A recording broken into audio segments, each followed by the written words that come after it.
I'm standing on the site of Marsden Village, just to the north of Souter Lighthouse. It was a pit village created in the 1870s to accommodate the miners and their families working in the Whitburn Colliery, which was a major mine just to the south of Souter Lighthouse.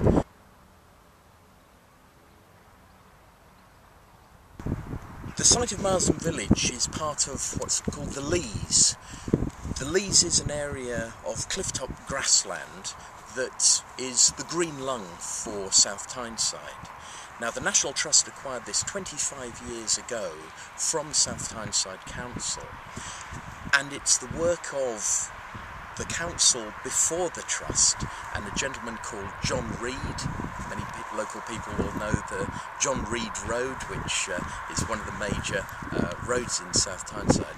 It was actually John Reed who, after the war and into the 1950s and 60s, looked to make sure that this stretch of coastline remains a green space and a green lung for South Tyneside. 25 years ago, as part of the Enterprise Neptune campaign that the National Trust had formed to ensure the preservation and conservation and presentation of coastal areas of outstanding beauty, the Council and the National Trust worked together, and National Trust became the owners, kindly supported by the Council with an annual maintenance grant that helps us look after this very special place.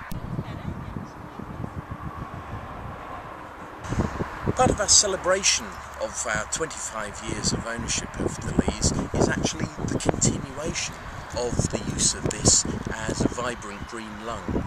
There's been lots of community work, and there's a new group called the Coastal Conservation Group who we're working with to actually enhance the habitats for wildlife and for the very special marine species that thrive on this magnesian limestone grassland. And there's the traditional rockwood rambles, and there's bird watching courses, and there's lots of opportunities for people to get outdoors and closer to nature, which is a major strategy this year of the National Trust. But it's open, and we try to welcome as many people as possible to it, and there's so many diverse users, and part of our role is to try and accommodate those, but also to build respect between those different users so people can feel comfortable and can feel safe on this stretch of coastline. And of course it's an eroding coastline as well. It's been shaped over thousands of years by the elements, the wind and the waves and the frost and the freeze-thaw effect that actually eats into this stretch of coast. Now, coastal erosion is inevitable, but we as owners and as managers have to manage that, so we keep people safe by the constant maintenance of the barriers, the constant maintenance and vigilance of the coastal footpaths as well.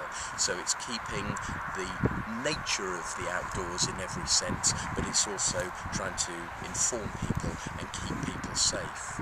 Just along in the corner of where Marsden Village was, there's the car park. Now, for a couple of years, due to some catastrophic rockfalls nearby, we did a thorough survey of that, and it's not safe to be a car park anymore. Could go in 5 minutes, could go in 5 hours, could go in 5 years. We're not sure, but we can't take the risk. So what we're developing over the next few years is a programme of reintroducing nature to that particular site. Humans have had a chance to actually use it as a car park, but there's plenty of car parking beside the lighthouse and along the road as well. So it's time to turn it back to nature and give some plants and some native species the chance to grow and to thrive. So if you like, it's a constant balance between human use and actually the needs and desires of plant life and wildlife.